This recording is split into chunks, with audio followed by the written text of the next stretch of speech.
গাইবান্ধার তিস্তা, ব্রহ্মপুত্র, ঘাঘট ও যমুনা নদীর বেষ্টিত জেলার ফুলছড়ি, সাঘাটা, সুন্দরগঞ্জ সদর উপজেলার ১০৪টি চরাঞ্চলের প্রান্তিক জনগোষ্ঠী তাদের রুক্ষ ধূসর মাটিতে মরিচ চাষের মাধ্যমে জীবন জীবিকার নতুন পথের সন্ধান পেয়েছে। একসময় ফসলবঞ্চিত চরাঞ্চলে এখন এসেছে দিন বদলের পালা। অর্থকারী ফসল হিসেবে ঠাঁই করে নেওয়া মরিচ এখন সেখানকার মানুষের কাছে লাল সোনা হিসাবে পরিচিত পেয়েছে।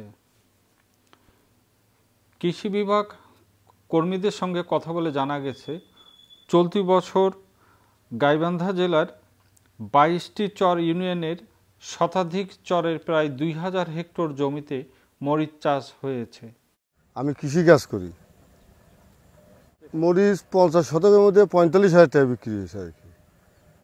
এটা গাড়া পড়ে আমাদের শ্রাবণ মাসে, কার্তিক মাসের থেকে তোলা শুরু করি। আমরা তো গরিব মানুষ, তো একটু সার পানি কম দিই, এই জন্য আবাদে একটু ডিস্টার্ব হয়। আবার যে পরিমাণ খাদ্য চাই সেই পরিমাণ আমরা দিতে পারিনি। খাদ্য দিয়ে ফেলে আমাদের ফলন আরও বৃদ্ধি হতো। তারপর লাভ ধরেন ২০-২৫,০০০ টাকার মতো ঠিকছে আর কি। জায়গা আছে কি নদী ভাঙন, নদী যেটুকু মানে জায়গা চরের মধ্যে যাচ্ছে ওইটুকু আবাদ করি আর কি। না, আগে খুব কম হতো, এই ২ বছর থেকে বেশি ভাগ চলছে আর কি। গাইবান্ধার কৃষি বিভাগের উপপরিচালক কৃষিবিদ AH বদলুর রশিদ বলেন, কৃষি বিভাগের তৎপরতায় চরাঞ্চলের জমিগুলোতে কৃষকরা মরিচ চাষে উৎসাহী হয়ে উঠেছে। ফলে নদী সংলগ্ন হাটগুলোতে প্রাণচঞ্চলতা ফিরে এসেছে।